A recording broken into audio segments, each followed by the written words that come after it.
Bonsoir mes amis. J'espère que vous avez envie de nouvelles réflexions bibliques. Je vous invite à lire un passage qui est très connu. 1 Pierre 2, le verset 9. 1 Pierre 2, le verset 9.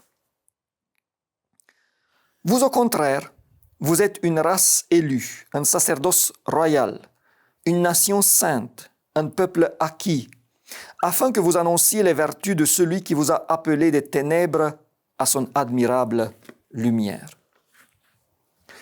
Généralement, on cite ce passage en lien avec le sacerdoce universel, à raison.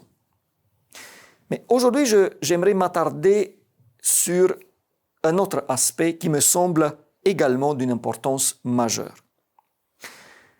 Le passage affirme le statut du peuple de Dieu. Mais il parle aussi de la finalité de celui-ci. Quand on parle de la raison d'exister de l'Église de Dieu, on cite surtout Matthieu 28, 18 à 20. Allez dans toutes les nations, faites des disciples et baptisez-les. Et à nouveau, à raison. Mais 1 Pierre 2, 9, on parle aussi. Vous êtes une race élue, afin que vous annonciez les vertus de celui qui vous a appelé des ténèbres à son admirable lumière. Nous ne sommes pas là juste pour être un peuple spécial. Nous le sommes, oui.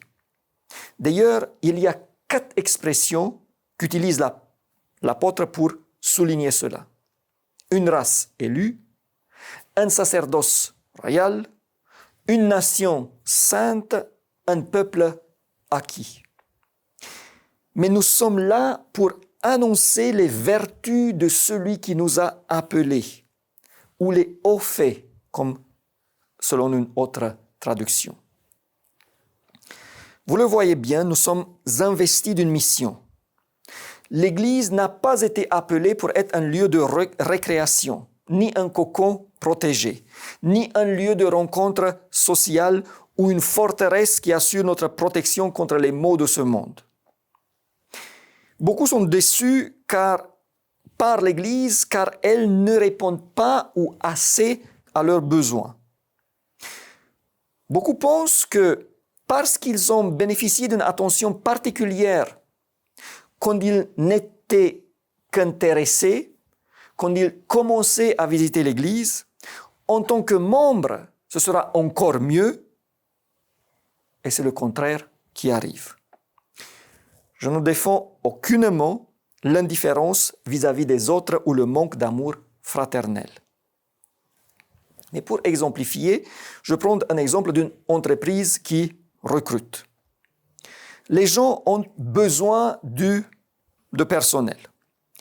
Et il y a parmi les gens qui postulent, un qui est très prometteur. Le recruteur essaie donc de le convaincre. Il lui fait la cour. Et les choses aboutissent. Maintenant, l'employé, il attend que ça soit toujours comme ça.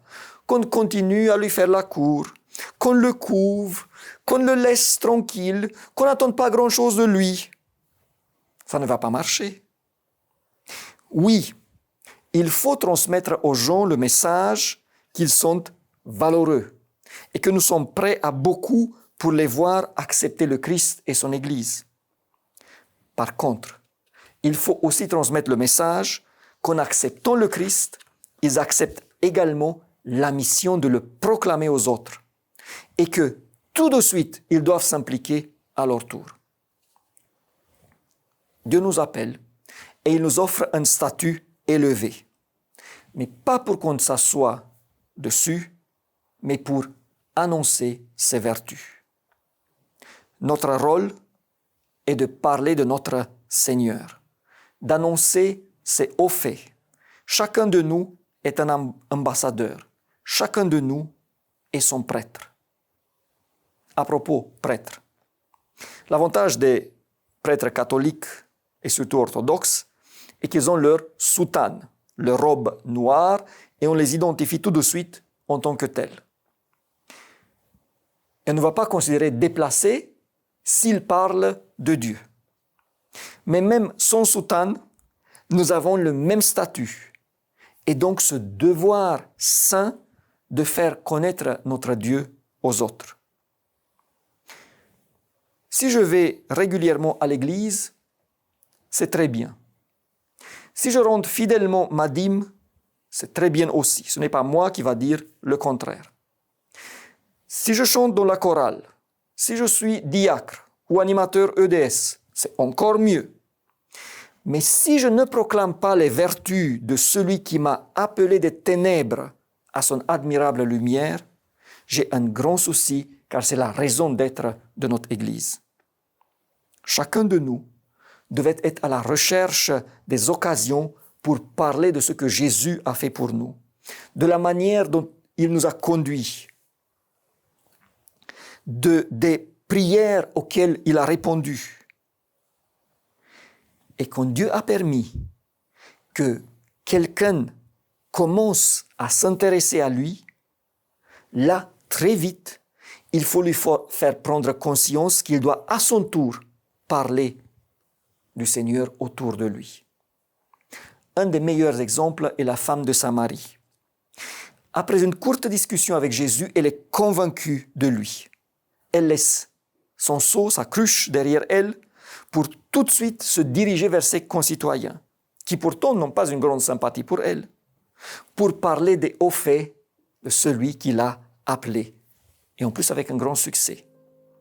Alors si une femme méprisée pour son style de vie peut si bien remplir ce dessein, alors vous et moi, nous partons quand même de bien meilleures positions. Quelle excuse aurions-nous pour ne pas le faire?